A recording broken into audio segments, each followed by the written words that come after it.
My wife Tess and I are staying at this campground, Watsadler Campground, U.S. Army Corp of Engineers, Hartwell project. So as you come into the campground, you check in here, little check-in gate.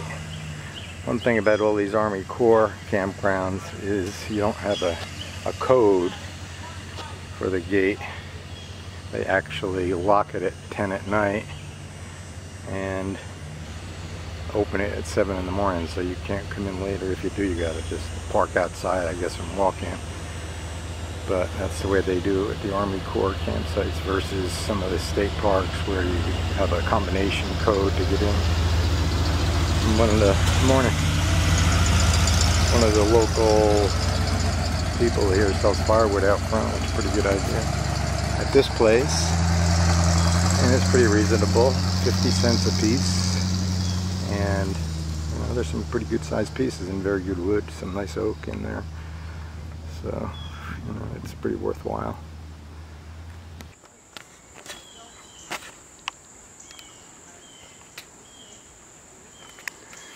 So as you enter into the campground, this is the entrance.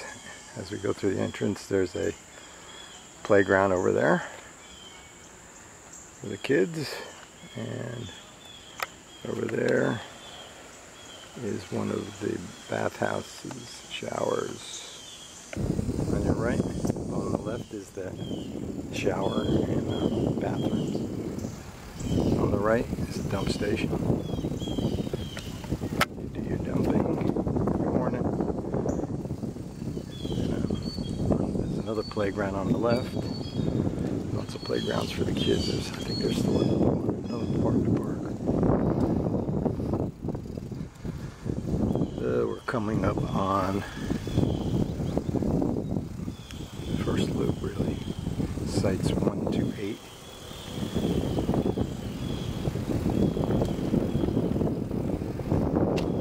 That's 8 on the left. We'll see it again on the way out. I'll tell you a bit more about that one.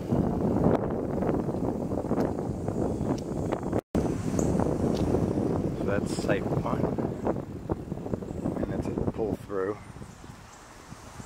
Probably not one of the best sites to get because the main road is out there on the other side. Both of these sites are kind of, you can hear the main road probably in the background. This is a nice site here, but you'd be hearing the road. That's 1, 2, and 3. That's site 3 there. And then site 4, which are nice sites right on the water. You just might have a little noise on a busy traffic day. That's Route 29 out there. And over here on the right is 5, campsite 5.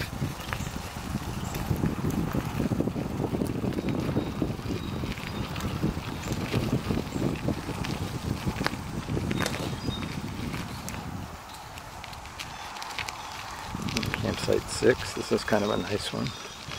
This loop here though has the same issue. You can see the road out there, and it's not bad.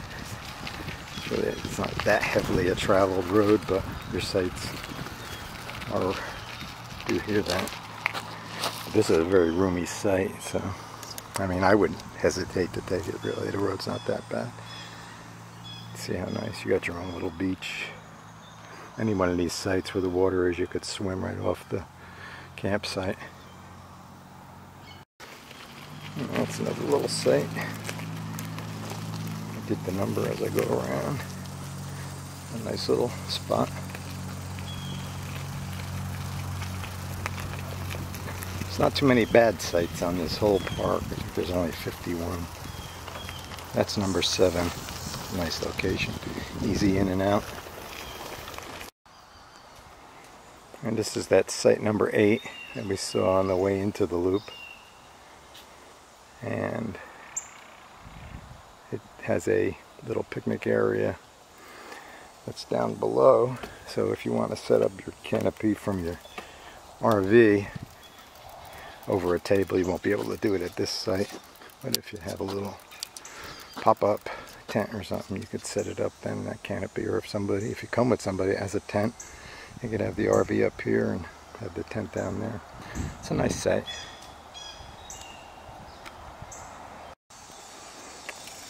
And you come out of site 8 and there's site 9. You got a lot of shade. It's a pretty nice site to on the water. There's site 10. Also a nice spot, very shady.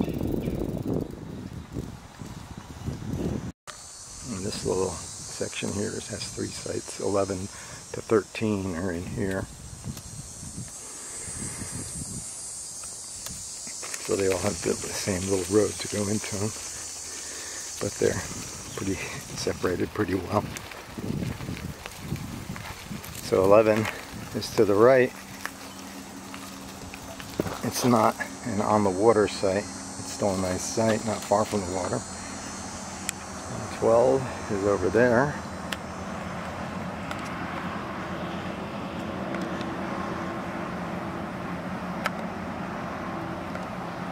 And 13. That's site 13 over there.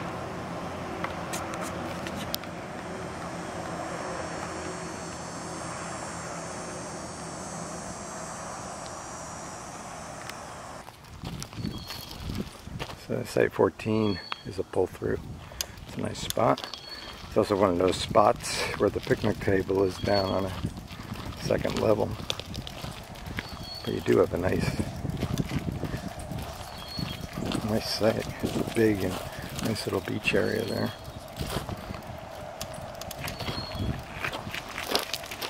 And right next to it is site 15.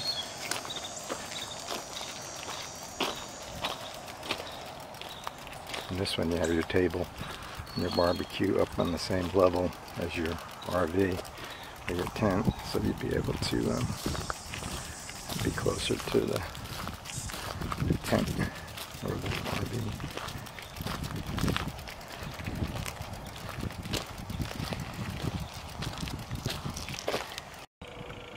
And this is site 16. This is a real nice one.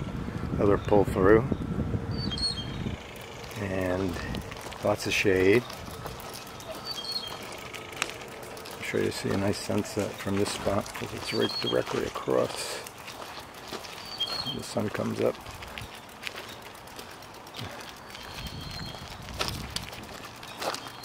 You got a lot of nice property around this site.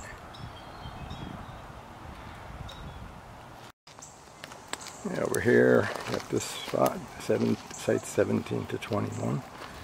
That's 17. That looks like a real nice spot there. On the water. There's a lot of good spots there. 18's a nice one. Another pull through. Shady.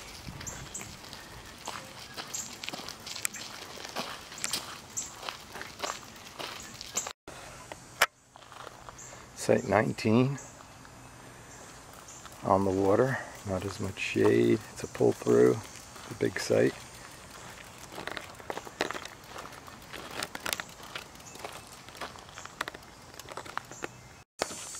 And this is site 20. Site 20 is nice, has some shade. It's like a nice roomy place.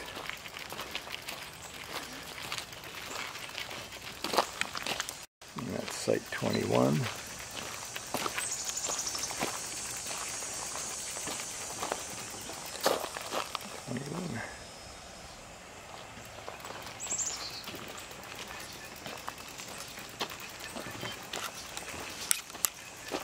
And 22. That's a nice site down there.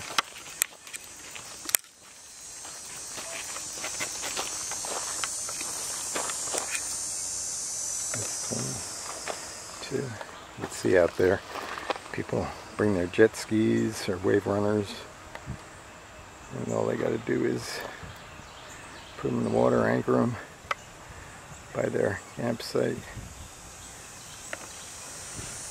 Some people, a lot of people actually bring these big pontoon boats like those people have over there. All kinds of boats and fishermen.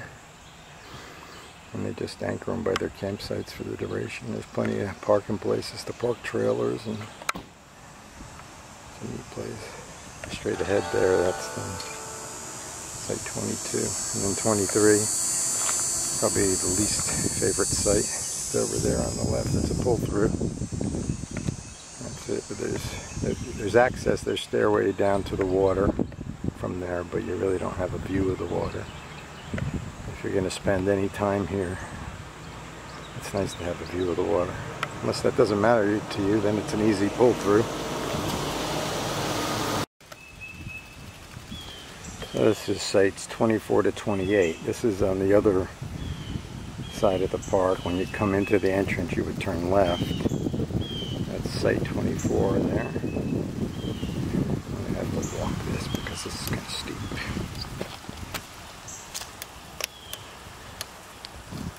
Site 24. The good part about this side, when you come in the gate, is you don't get the sounds from the road. You're far from that main road.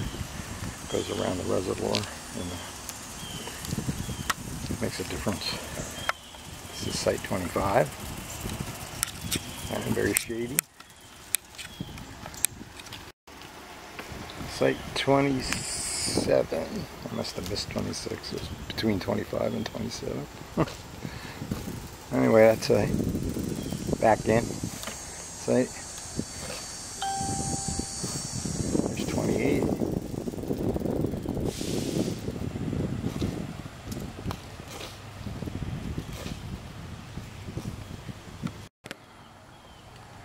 And there's site 29 over there, a back in. They got their pontoon boat pulled up. And then 30, empty, but it's kind of small. You know, I mean, it has a nice location, but it's kind of small. And then 31 next to it, another back in. And there's not as much room between campsites over here. But everybody faces the water, so you really don't face each other. If you see the way the trailers are, you face the water. I mean, your porch or your canopy will face the water area. And you got a nice parking area in here for guests. Mostly around the campground, there's plenty of parking for guests and boat trailers and stuff. That's site 32, 33 right there, 34. 35.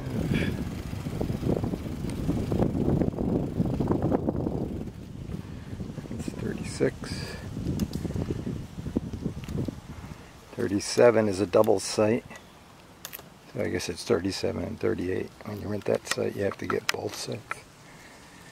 And there's 39. It's a nice spot. Little pull through. Not real big, but the water is really nice to swim in there because we had some narrow spot. Here's 40, it's a pull through, it's a nice spot. And then there's our site with the white van. Turned out to be a really nice spot. It's shady. We don't have a neighbor on one side, so where our canopy faces. And it works out nice for us. We take our tubes, we get our tubes and our bikes, and we're able to just go down to the water. This is a really nice spot if you're like a little seclusion. That's another view of our site. And that's site 41, if I didn't say it before.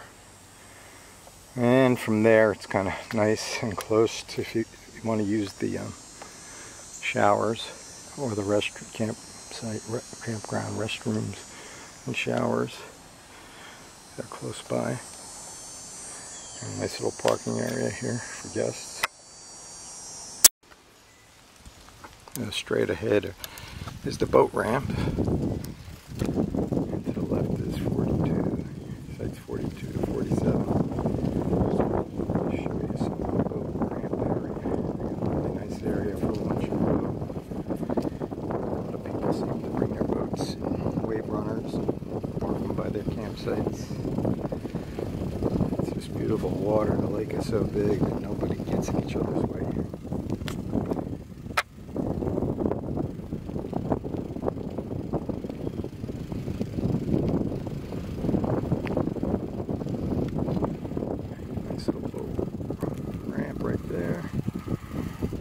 just set it in. You got a nice little spot to pick up your other people.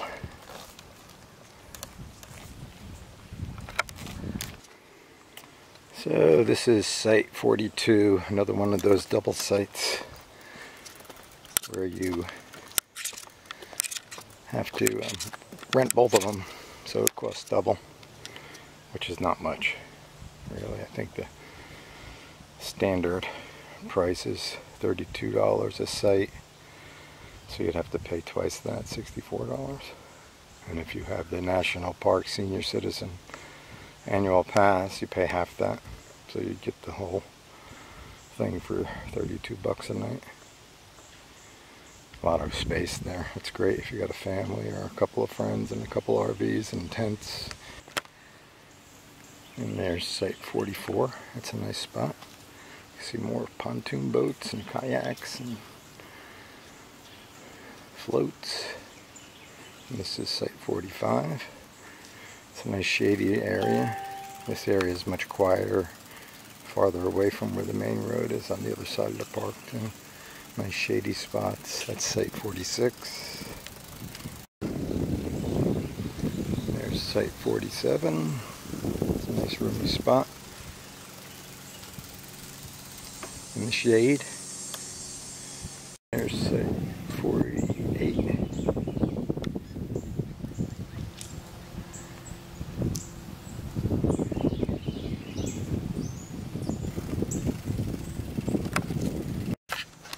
Site 48 over there. This is site 49. This is a real nice spot, this whole section over here, because it's only on one side. Get your own little cove. You can see people's boats down there. A lot of those pontoon boats. Big thing on this lake. Site 49. There's site 50. Back in 51, right next to it, kind of nice. It's on the end of the campground, and that's it. It's not a big park, just the right size. I hope that helped. I know when Tess and I go looking for a campground, it's hard if we've never been there before. Hard to know what the good sites are to get, and then when you get there you pick a site and you go, oh, I should have got that one. So maybe this will help you out in your quest to have a good campsite. So remember, this is Watsadler Campground in Hartwell, Georgia. And thanks for watching, and subscribe to my channel. It's Beyond Lizard Key. And it's pretty much, I'm going to try to do this at every campground we go to. Some are pretty big, but we'll see what we can do. Maybe in the future I'll just find the best sites and put them on those campgrounds that have 200 sites. Anyway, have a great day and happy camping.